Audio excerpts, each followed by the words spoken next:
I dwell on the man who was in the breakup, who got broke up with. Yeah. Why? The why. Yeah. The how. How did it happen? Why did it happen? So on this one. So I dwell on when it comes to a breakup as a man, how I reflect on things.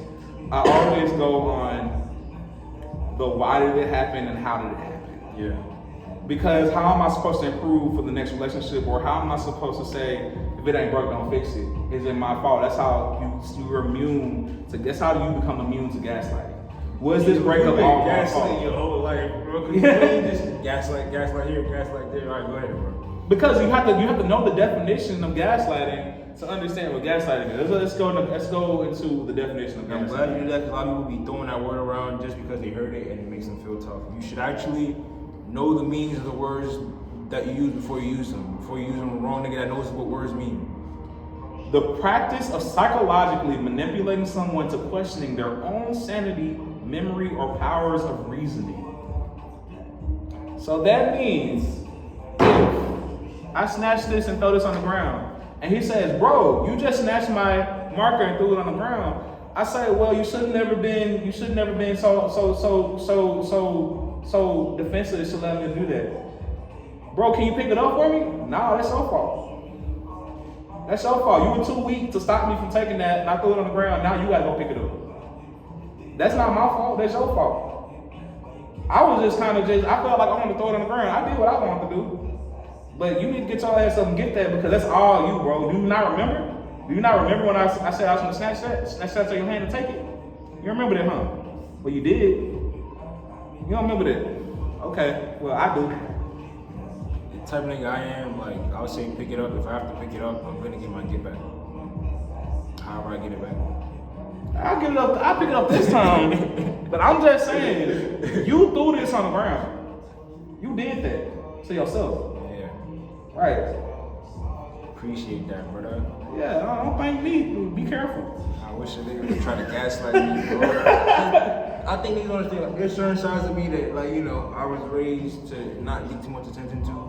So sometimes it's like, I'm not saying I'm looking for a reason, but sometimes you look for a reason to see, like, how would I go about moving in that manner to deal with a certain situation? Mm-hmm. And then when people do bullshit, that's when you find out. So yeah, everything's an opportunity. And there's a lot of negative connotations to gaslighting, but sometimes it's not always a negative thing. Sometimes you gotta gaslight your kids. Sometimes you got to, because there's a word for it. What is that? What's the word? Man, I don't know. I think training is different than gaslighting, right? It's like if you're training, it's all about intention. I'll say gaslighting is when it's like malicious intention, wicked intention, versus with your kids is gonna be more like, if you want to teach somebody, you don't even want to give them too much information, right? Sometimes you give someone that's not prepared too much information, they're gonna be confused. They're not gonna have information. So sometimes you gotta communicate in a way where people receive the message. And with your kids, you may have to put things in a certain way. That's not exactly what it is, but that's the best way for them to receive the message that they gotta receive. I wouldn't call that gaslighting. So another form of gaslighting is, let's say I didn't pick up that mark off the ground and you got pissed off and you picked that bitch up, and I'm like, yeah, pick that bitch up like you're supposed to.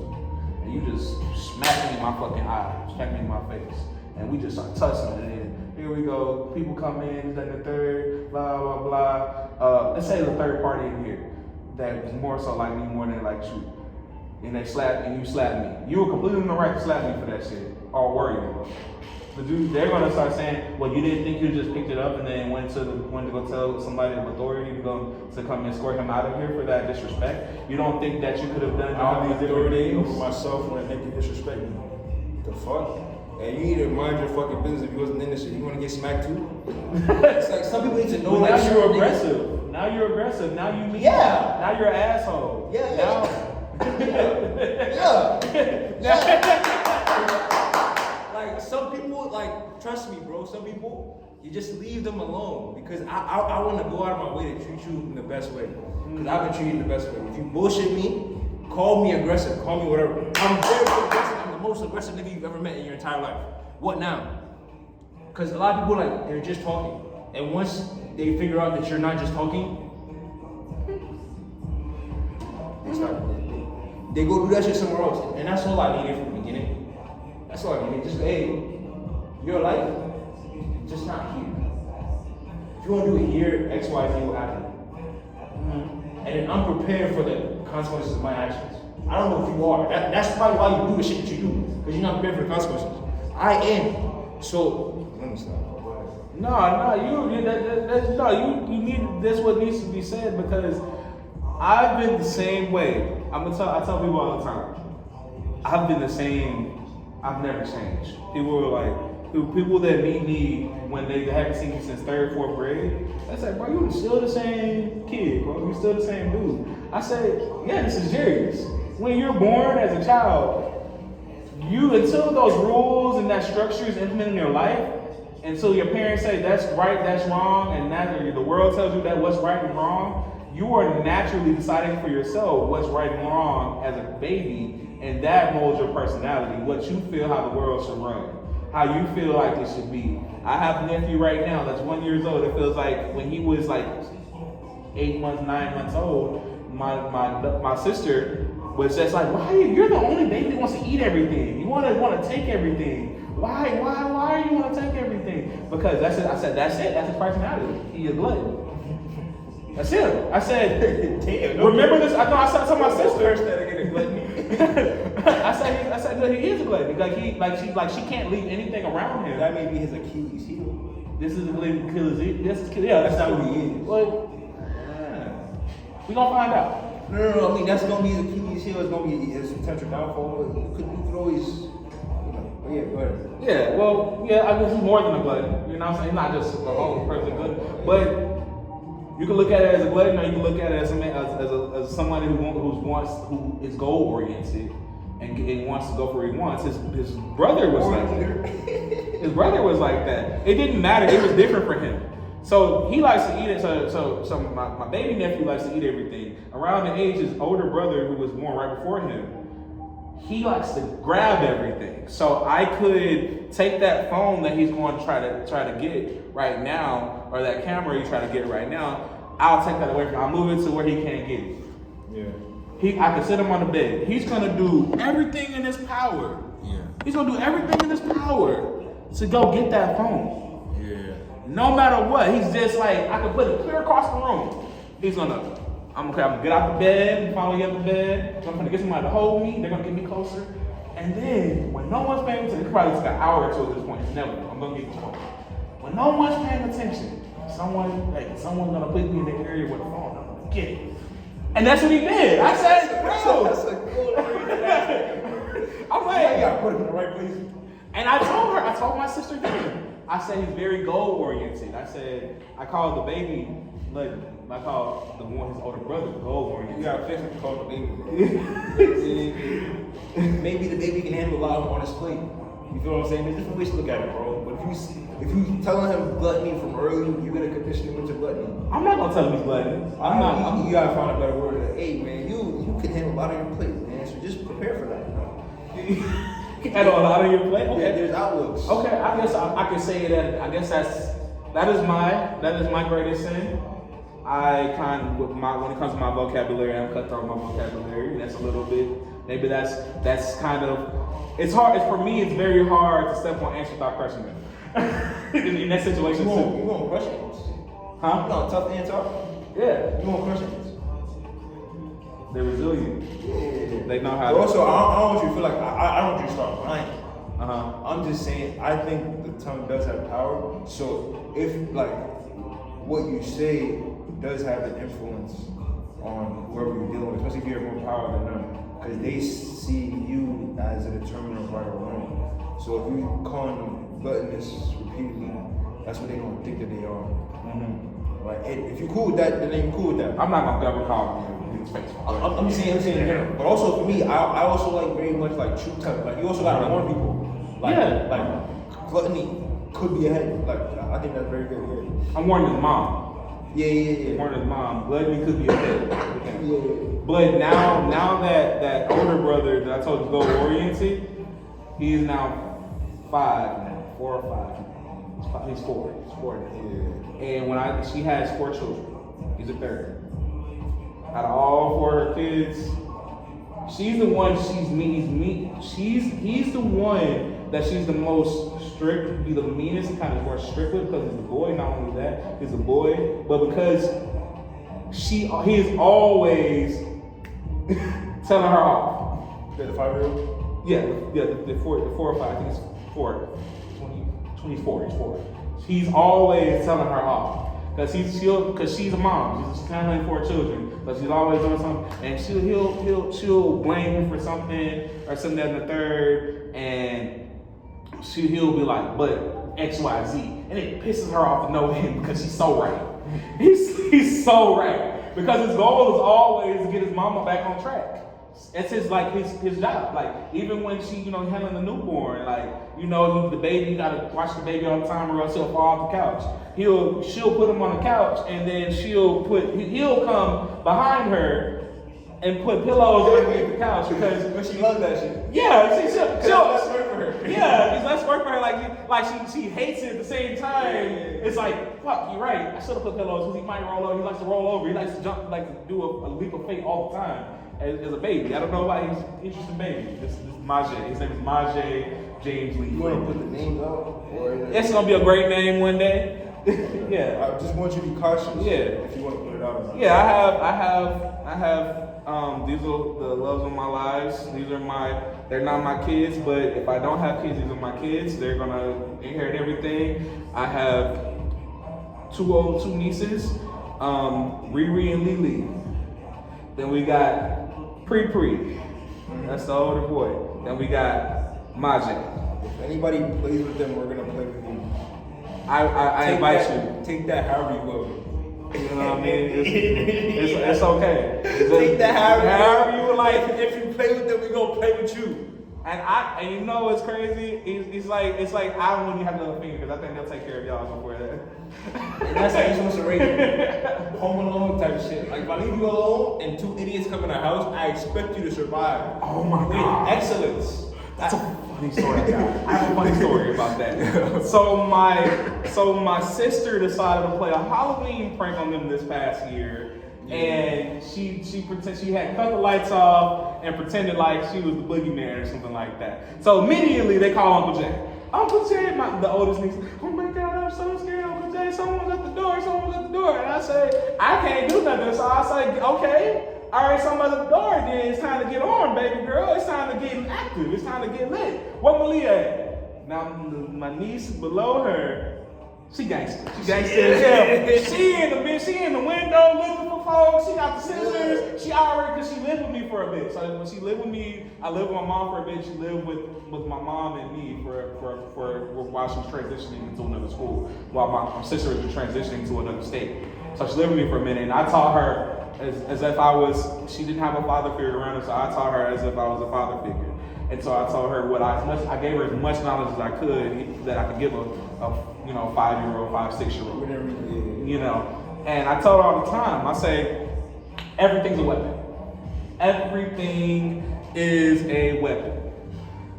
I said, you should never be in fear for your life because everything is a weapon. That trash bag over there is a weapon. That basketball over there is a weapon. You got weapons. You gotta use this, sweetheart. This is the best weapon of all time. It's the greatest weapon. So she remembered what Uncle Jay said, and she looking to get active. She's like, I wish somebody would. I wish somebody would. I got my safety scissors. I got my crayon. I'm ready. I'm gonna draw a line around you when I'm done. This is not safe no more. These scissors ain't safe no more. She took them all safety. Don't play with her. And I'm like, where is her mom? Because I'm like, there's no way her mom would have them like this in this house. She's like, so the lights come on, and she's like, oh, it was mom just playing. I said, Lord, I said, where's Malia? I told myself, so what was Malia doing? She's all like, oh, when I came in, she just was saying mommy and laughed the whole time. I was gonna get a bad guy. I was like, okay. So I had to give my older niece a talk and say, hey, you're the oldest. There was no reason for Malia to be the only one about that action.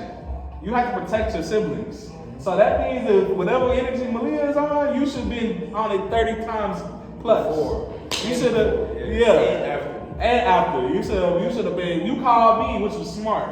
You called me first, that's smart. But next time, when there's a situation like that, you make sure you call the cops first. You know what I'm saying? Then call Uncle Jay. You know what I mean? Because that would have said, Mom, not play no damn joke like that no more. So you make a smart decision calling Uncle Jay. Well, Uncle Jay was not able, I can't jump to the phone, so I can't. You know what I mean? As much as you think Uncle Jay is a superhero, and you always think that Uncle Jay was a superhero, Uncle Jay has no jurisdiction in the city. Have you mastered teleportation? Yeah, I haven't mastered. Not yet. We're still working on that. If I do, don't call the police. Call Uncle Jay. Let me get that Department of Defense money that I need to get that federal contract for, because Power Rangers will exist if I get that that Department of Defense money. Which, by the way, tell to a fucking Megazord. people don't know that there are contracts with the Department of Defense that we can just like apply for, and we can say what we want to use that money for. We want to use it for super suits, and goddamn, by all means, we can. People don't know that shit. Huh? I said 20 stocks. I should have said Princeton Charlie. Yeah, if you can find if you can get the funding for it, and you find the designers for the super suit, there can be there's likely is an Iron Man suit somewhere. Oh, for sure. I don't doubt anything. We're on a small dot on a gigantic country in a gigantic world. You know, you see how quickly the cyber trucks materialized, and the self-driving like Ubers, like what is it called, Waymo? Something. There's self-driving Ubers going around. So yeah, bro. And those have been cooking up years ago. So imagine what's active right now that we don't know about. And this is my thing. Why I tell people, stop forgetting about the past. Everything is in the 90s, bro. If you're really looking for your next greatest idea, go to the 90s, because this is gonna really this is a subject. Oh, you might make this an episode on how I feel about where black people lost that. You can definitely pull up, and that's a perfect topic for a nigga like me. I love the 90s. You said where black people lost that? Yeah, where black people lost that sauce at. Where they sold the sauce. Where blacks? Yeah. Well, we lost. There's no way we winning now. We lost our leverage. We're back enslaved. We're back enslaved. There's nothing we can do about this. But we're not gonna stay like that. No, because history repeats itself. But we can only do that if we do the same things that they did during segregation that made the 90s so great. The decade of the 90s is the only era, and maybe the first half of maybe before 2010 was the only era where we were, I like to say, at the driver's seat of our own destiny. You said the 90s? Yes. Okay. I say this because this is right after segregation. This is when the world acknowledged segregation was over. Okay. This is the greatest time. At this point, black people have been doing their own thing so much. We got our own culture, the way we do things, the way we handle things, the way we fix things, the way we wash our ass is different than white people. Everything is different. We have what you call the culture. All right? The culture, very valuable culture. We do. We did. We did until white people figure out this one thing. People think that this president, Trump, they think he's targeting. They think, oh, he's racist. He's targeting black people. I think he's racist. I don't think he's racist at all. He's just about business. And we're not hooping, so he's not gonna talk nicely to us. But if we're hooping, he would talk nicely to us. Like he talked to a Diddy, a young boy, Yeah. He was Michael Jackson's best friend, okay? Like people don't even know that. Yeah, like when if he's calling a certain country a shithole, and then we look at that country that's going through certain things, he's just calling it as it is. It's not because of their race. Mm-hmm. For me, my big thing is like, damn, that nigga right? Fuck. How are we gonna fix it? As opposed to being worried about what the nigga is saying. Like the problem is the fact that he's right. That there's bullshit going on. Not that the people are bullshit, but there's bullshit going on in these places. The biggest problem is he's 80 years old. He's almost 80 years old, which means how many decades has he lived through? How many presidents has he went through? How many world events that are in the social studies book right now that he lived through, that he was actually there for as a higher class citizen, and throughout these whole things that was interacting with the black people of that time? And this is the thing. I got this quote from a friend a couple of weeks ago actually, and he opened my mind. He said, "Rich people are only nice to poor people." Yeah, only nice to poor people. Rich people You are have to only break nice that to down. poor people. And when you say rich, you mean like the upper Billionaire, millionaires, billionaires. They're only nice to poor people. They don't like each other. They don't really care for each other. Yeah. That's a quote he gave me, and I said, Cause it's like empire versus empires. that makes sense. I said, because we're no threat to, you know what I'm saying? We're no threat to them. We're no threat. So again, this is where I go back. Right now, in this state of the world, we are not, as black people, targets because we are no threat to the white people. What? We're no threat to the white people? What do you mean by that? We have Black Lives Matter in the pandemic. We made a big movement. I said, yeah, they monetized now. Yeah, they made that quick cash dollar out of it because in the 90s, They took knees in Congress. Oh, look, she put on a kente and took a knee. in the 90s, this is right after segregation. This is when our fashion, our music, our voice, everything was on the media had just started, the internet had just started. Everybody watching black people. Yeah. What are black people doing? This is all for you. I'm only going after it because it don't seem like you want it for real. You can take the whole plate and just have it. Yeah, bro. I love fruit, even if it don't look like it. I'm always eating fruit. You shouldn't judge a book by its cover because I don't like watermelon. There's certain bigger folks that are running 15 miles, however many miles. There's many multifacets to why somebody looks the way you look, so you shouldn't judge books by a cover. Niggas will fuck you up. They'll outrun you. They may be headed towards longer lives than you, so don't judge books by covers. Then Watch the challenge on MTV if you really want to see that. worry about your own self and make sure you're getting better. And if anything, support people in where they could use support. But other than that, shut the fuck up. But so this is what happened in the 90s. We had all the culture. Internet was just starting. Cameras are just kind of being reproduced. Everybody's getting a camera now. We're expensive as fuck back then, but the people who did get cameras and stuff and knew about the internet were like, these niggas is like popping. They partying, they shooking and driving and stuff like that. White people would sneak and do these, go to these, juke joints and stuff like that. But it would be secret for them. Nobody would know about it, right?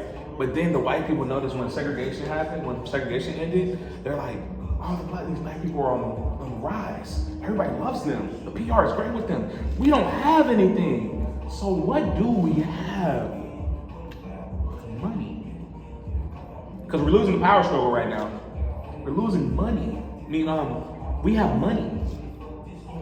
What do black people need right now after segregation? Because who was taking care of them at first?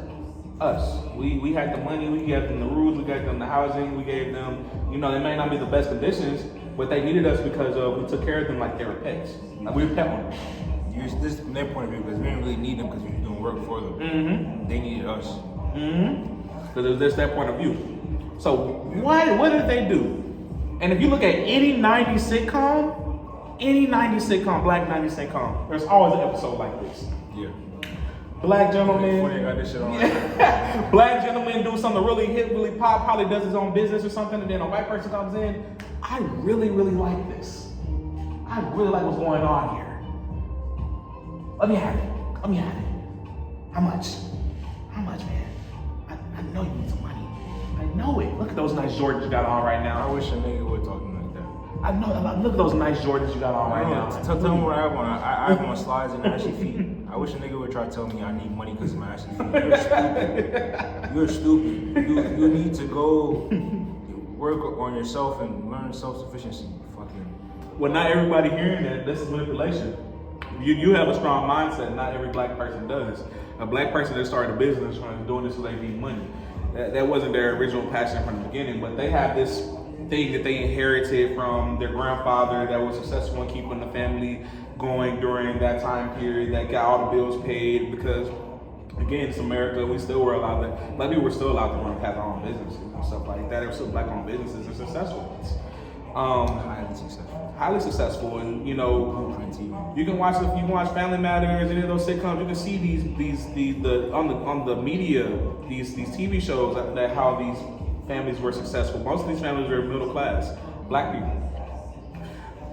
But what I'm saying is, there are black people that inherited something from their ancestors, their grandfather, grandmother, whatever, that kept the family going, and then white people come out of nowhere and be like, let me buy it. And they're just like, oh, this little rundown thing I got for free? You're gonna give me $10,000 for it? In the 90s, $10,000 is a lot of money. You're gonna give me 10? And once?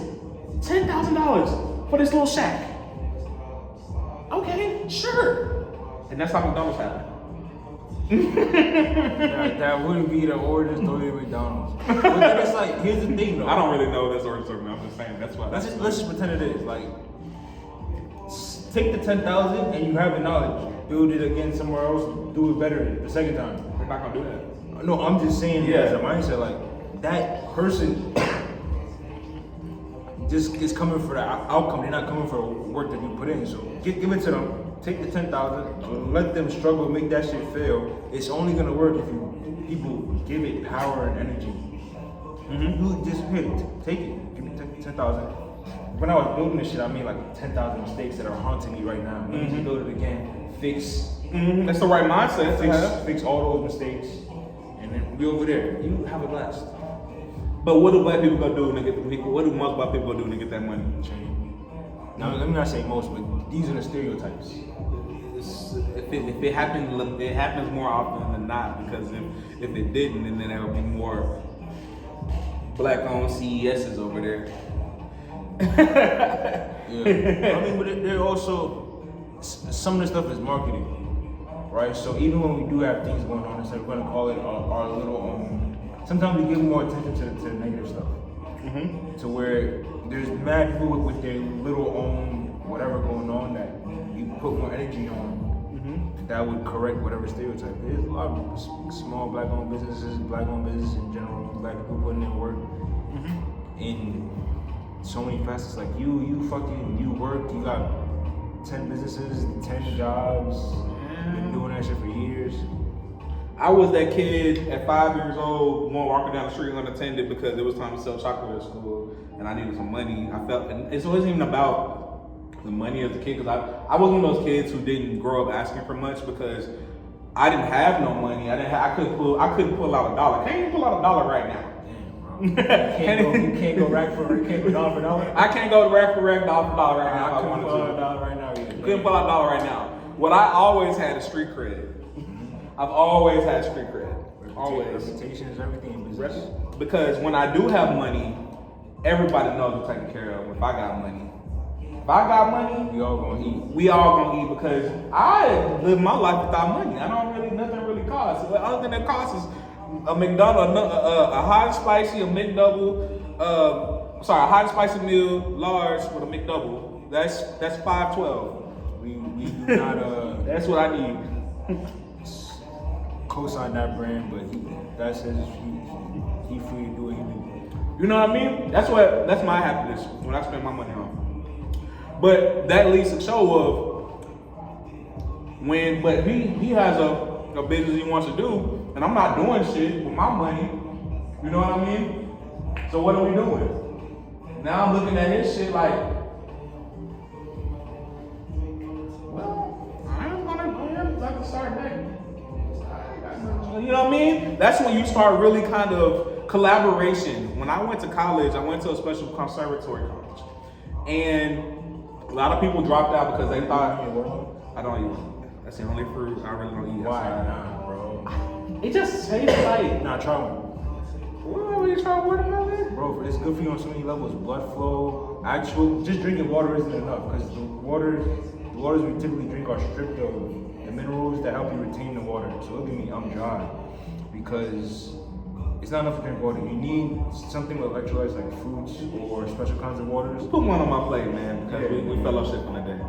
I always try everything once. You didn't try the watermelon once? Oh, nigga, nah, that's stupid. I don't like the brand of watermelon. Nah, that's stupid, bro. You back in McDonald's, but you won't back watermelon. I don't, because most of the time when you can smell it, you can taste it. Nah, bro, I can smell McDonald's, bro. Nah, bro. I can look at McDonald's, bro. Nah. Listen, bro, it's what is it? What else is it? So many benefits, bro. Your immune system, bro. Nah, you're not about to pick up McDonald's and shit on watermelon in my face. I took my bite. Finish it like a grown man, bro. I gotta finish like a grown man. Now it's a challenge. If you want to talk about grown man weight, it's 170, bro. Grown man, I'll put something in play, you gotta finish it, bro. Alright, I'm a grown man. I'm gonna finish my plate only because that's how my mama used to do me when I was little. It's just, I'm not a fan of watermelon, but I'm a fan of him. Sometimes, compromise. Out of respect, I'm gonna finish this watermelon. Am I gonna like watermelon after that? That's fine. I like it more than I did 10 minutes ago, I'll tell you that. And that's all it takes sometimes, is a seed. And then you just let it flower. But you were talking about something, don't forget what you were talking about. What was I talking about? Okay. Fuck. I was saying collaboration. The power of collaboration. The gift of collaboration. I went to a conservatory school, performing arts. Everybody went there to big LA, New York, with their dreams wide open to be the next Broadway star or the next Denzel Washington or I don't know many famous white actors, Meryl Streep, and I don't really care for white male actors, but one of them. Everybody got dream. They ended up dropping out by third semester because they feel like the school isn't helping them, isn't enough. They're paying too much money to be at a school that's not going to guarantee them success. But that's every college. No college guarantees you success. No college really guarantees you success. But you have to look at things a different angle. How is the school structured? When we get there, we're stuck in a courthouse system for 3 semesters. 3 semesters. If me and him were in a class together, we're with each other. We have the same schedule, the same classes, the same homework, the same teachers, the same everything for 3 semesters. Yeah. Which now you have to look at this as a different angle. Yeah. Now you're not looking at this as we're at a college or acting school. What are they trying to make us do here? Everything's required. All of our homework, we need one other person. We have to schedule each other time to work with each other to go and do this acting scene. We have to schedule time to rehearse. We have to schedule time to do this duet scene together, this song together. We have to figure out how to blocking with each other. They don't give us nothing. They just give us the assignment. Jarius, this is the play, and this is your scene partner. And the first performance is in 3 days. The first class performance is in 3 days. Workshop performance. Hey, me and him ain't never really talked in our lives, and we just stare at each other awkwardly across the room. Sometimes we don't even say hey to each other. He's my scene partner. You don't care. You know what I mean? You're a good storyteller. I'm just now coming to the word you started with and the story that you're painting and how it's all coming together. But I'm gonna let you keep doing your thing. Yeah, like why am I working with this guy? You see, like teacher, I know you see me hang around with this dude. You see me come and laugh with this dude. You observe. Why do you want me to work with this particular guy? What made you say I want to assign Jarius with a big cool? A big cool. Yeah. Oh, you never got my name? No, I never, because that's how much we buy. A big cool, 3 syllables. A big cool. A big cool. A big cool. A big cool. A big cool. Cool. Yeah. A big cool. Yeah. And people that say it's difficult, no, you're just telling me your brain doesn't work. It's 3 syllables. Sound it out with me. A big cool. If you say it's too difficult, I ask somebody tell me, oh, my name is. No, you're dumb. Jim. Alright, my phone. Well, I only got 6 letters in my name. People can say Jarius to save their lives. It's a beautiful name. Nah, make them say it out. It's made up the most. My name Jarius is made up of 6 of the most beautiful letters in the alphabet. You can't say it right. Tell them Darius with a J. Whatever they do. Yeah, I say like I always say like Darius. When I say it, it's crazy with white people. I always say like Darius Rucker. That's the only black country singer that they know. Like Darius Rucker with a J. They're like, oh, Jarius. Yeah. And if you mispronounce my name, I'll mispronounce yours. And I'll care less than big cool. Than you would care. But it's just about the principle. Disrespect. Don't flex right now, because I'm gonna have to start freestyling. Cool. Big cool. Okay. You hitting them notes though, bro. Collaboration. Why are you making me work with a big cool? Yeah, why are you making me work with a big cool? And there is no explanation behind it. Just you better have that scene together. So now I'm realizing as a young performer that this school is not about making me into the next motherfucking Will Smith. This school is about collaborating with the people that are going to make you greater than the next Will Smith. Because we all are talented. Everybody at this school, even if you went to school for acting and you can't act, but you can sing or you can dance or you can write, you can do a lot of things. You didn't come to the school because you felt like you could do one thing. You came to school because you couldn't. It's the only place for you. You know what I'm saying? And so I learned that it's always about collaboration. My friend right now, the youngest black director on Broadway, Jalen. Say his full name so everybody knows. Jalen Levingston. He is the youngest black director on Broadway right now. He just did an amazing show in Los Angeles and I think the Greenhouse Theater, I think. But the name of the show is called?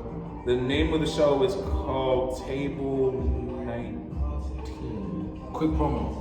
10 seconds, I'm putting you on the spot. Quick Yeah. Off the dome. Oh yeah, I think it's Table 19 is a really good show. Everything he does, everything he touches turns into gold. He taught me about how the school works. He figured it out first. And he's from Shreveport, Louisiana. I'm from North Louisiana.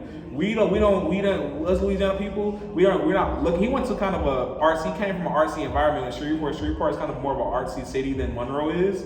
But I was raised in competitive acting and competitive performing arts. I never did a show beforehand that was just to have people to show. No, I'm here to win, you know? But anyways, I was noticing him. Now I thought he was just being a little hoe. I ain't gonna lie, because he into what he into. So I'm thinking he in everybody's room. Every time I go to somebody's room, he in their bed. He eating their snacks. He's like doing everybody be cooking for him and everything. And I'm like, what the hell, Jalen? What are you even doing in here? And at some point, eventually, me and him ended up being friends and ended up being roommates and stuff of that nature. Because we didn't really talk like that. But everything I performed in, Jalen was right there in that audience. Never said a word to me. Never really said a word until we became roommates. We do have a background. They got drum in, but we're not gonna talk about that. But we're still cool to this day because we found each other useful. And we saw how each other moved. No matter what, you'll catch Jalen talking to a teacher at a lunchtime or while we're waiting at the cafes talking to a teacher. You'll catch him in everybody's dorm room. You'll catch him at every performance. You'll catch him at everything because what Jalen has geniusly figured out is that there's strength in numbers. Yeah, I'm limited in my talent. Jalen's an amazing Broadway singer, actor, dancer, but he's limited. He was always limited. He wasn't the most athletic boy, and and he's not he barely kept the haircut. So he shaded me on that haircut. We're gonna keep it there. He barely kept the haircut. Hey, well listen, once I bust out the haircut, the shorties. Let me stop talking. Some looks don't need it. His look does need it. When he has a haircut, when he's in a production, he doesn't groom himself until the day of or the weekend. Because he's locked in. I don't got time for that shit. Yeah, I understand that. And so it goes deeper. We can have that personal conversation about it later. But he figured out before me about the strength of numbers and the power of collaboration. He would go and I would be like, man, that's an amazing dancer that just did that. And then he would create, because we had the ability to create our own mini productions after school. That was something that people didn't take advantage of at this college. I'm trying to get that college here in Dallas, by the way, a satellite campus. We had the ability to create whatever we wanted to for free. And this community was so supportive. It did not matter if you were the most hated motherfucker in school. No one liked you and nobody thought you were talented. If you threw something, that's a sold out show. Guaranteed. Everybody wants to see people perform. Their friends might be in the performance. It doesn't really matter. You would see him create things, and then you would have to see the top 8 people that we all know can blow and sing in his show. How did you get all 8 people to? Because collaboration. This person needs to meet this person. This person needs to meet this person. Y'all fold it over here. Now we a show. Not everybody get on there and blow for me. Everybody sing for me. Everybody do everything that y'all were doing for me individually. Do it all together, and I'm gonna direct it. And that is Jalen Levingston. That is what got him to be one of the youngest black director on Broadway, because he got it right early. I would have to say this was his life, and he researched all of this stuff because he does watch a lot of Broadway stuff and reads a lot of interviews, stuff like that. And I'm pretty sure he got that based off that. But the thing about power collaboration is I skipped all the steps because take another bite of this watermelon. Progress, bro. One bite at a time. The second taste usually better than the first one. It actually was. Like, Jalen, I learned all this from Jalen just watching him. Did not know how observative I was of him. Did not know how much he was an idol of mine. Did not know because everybody thought that Jarius was. He thought he was if Jarius would be his own God, he could. You know what I'm saying? If they're not disrespecting religion, but that's how people see my arrogance and saw my arrogance, and it wasn't arrogance.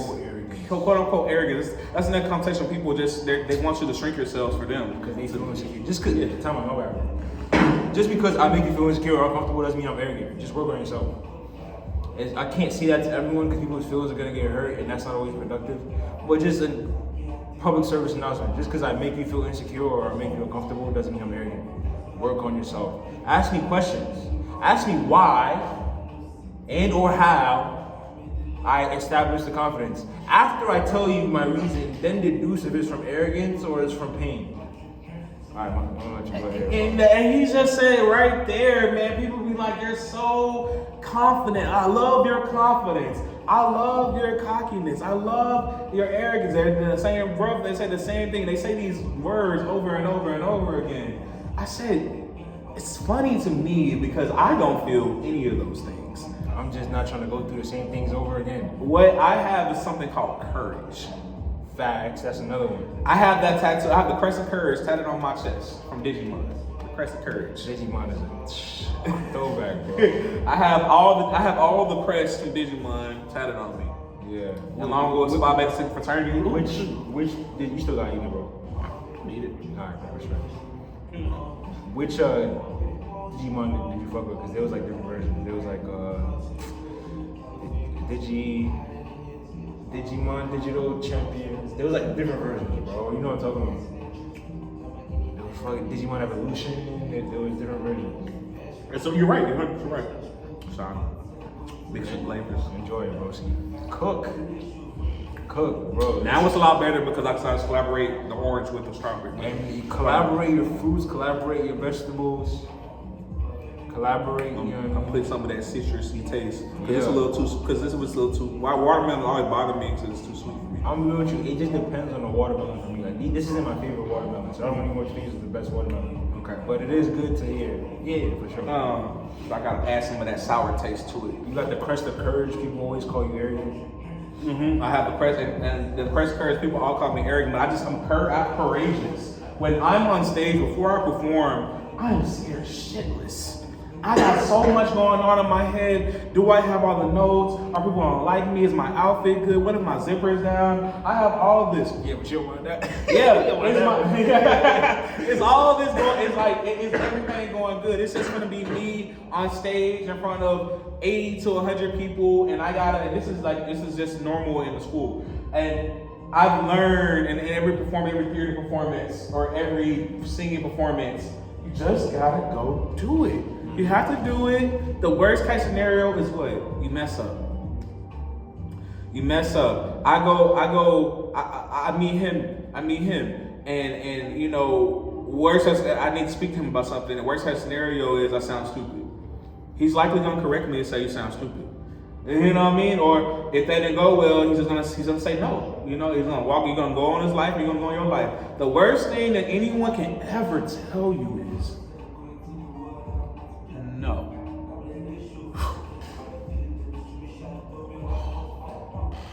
That's the worst thing anyone can tell you. No. You've been told no by your parents 1 trillion times up until this point. Hopefully. What do most men brag on? What do most men brag on when it comes to women? How many girls they get? How many girls they get? What they don't tell you. How many girls say yes? Yeah. What they don't tell you is what? How many no's they get? How many no's they gotta run through before the yeses. Mm-hmm. And And how a no is just like breathing to them. Look at your homeboy. Because they Be a weirdo. Look at your homeboy inbox one day and see how many DMs he slid. Look at how many DMs he slid in before the math, and he got that. He DM'd 100 bad bitches and 10 replied. Now he got and now the bad bitches know about him. Now they come. Yeah, now they coming. Now, oh man, they confirmed he's in. Oh man, and they're all probably the 100 girls. They probably know each other, communicate with each other. What is he about? Girl, look at this boy in the inbox me. What do you think he about? Girl, he ugly. I don't want him. You don't want him.